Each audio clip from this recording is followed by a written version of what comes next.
the work that I'm interested in making, there's a few ties that bind. One of the first things is like I really am interested in stories that twist around one another, that they feel very tightly wound.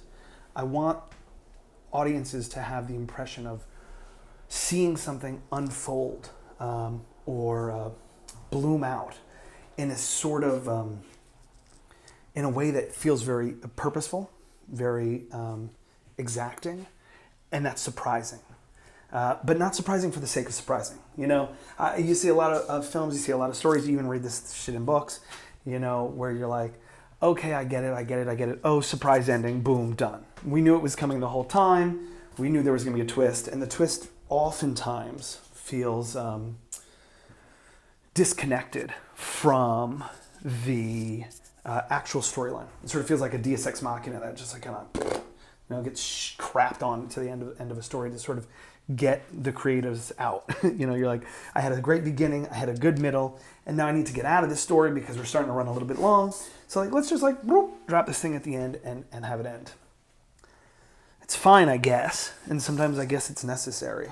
But when I'm working on developing a project, when I'm working with a screenwriter or a director or any amalgamation, other producers, other storytellers. When I'm working with them, what we're looking to do is we're looking to find ways to weave in these surprises throughout the entirety of the story in a way that is almost imperceptible, because you want to create this sensation of getting to the end, and you want to create this sense of suspense and this sense of curiosity that keeps an audience wanting to know what's next, wanting to go to what's next, wanting to go to what's next.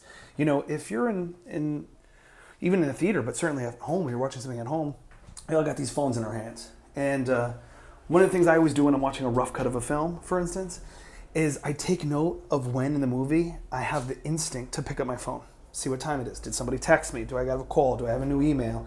Is there some new tweet? Is there some shit that I need to look at? Because those are the moments in which my brain is disconnecting from the story. And if my brain is disconnecting from the story, it probably means that something about the story isn't capturing me. It's not keeping me suspended. It's not keeping me curious. It's not keeping me needing to know what's next.